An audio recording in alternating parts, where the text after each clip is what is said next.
हम बलरामपुर के आशिक है अलखरा बतना कमर हिलाइबू तब बचना पैबू।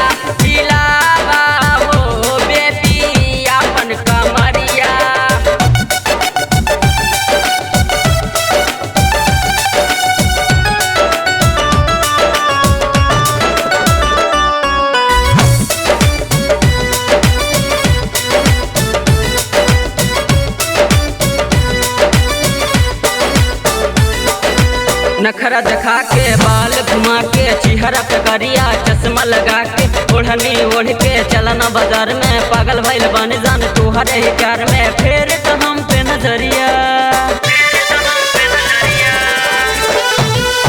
नखरा दिखा के बाल घुमा के चेहरा पे करिया चश्मा लगा के ओढ़नी ओढ़ के चलना बाजार में पागल भइल बन जान तुहरे ही प्यार में फेर तो हम पे नजरिया।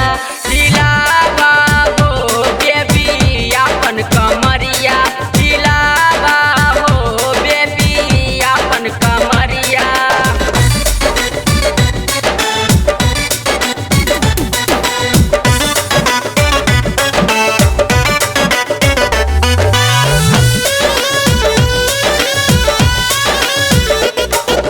कनमा में झुमका लगावा एक झुमका दिलवा तू अपन दे दन हमका लाल लाल होठों में लाल लाल लाली कहियो तू बनबू हमारे घर वाली पूरा कहत दिल्ली सारिया। कनमा में झुमका लगावा एक झुमका दिलवा तू अपन दे दन हमका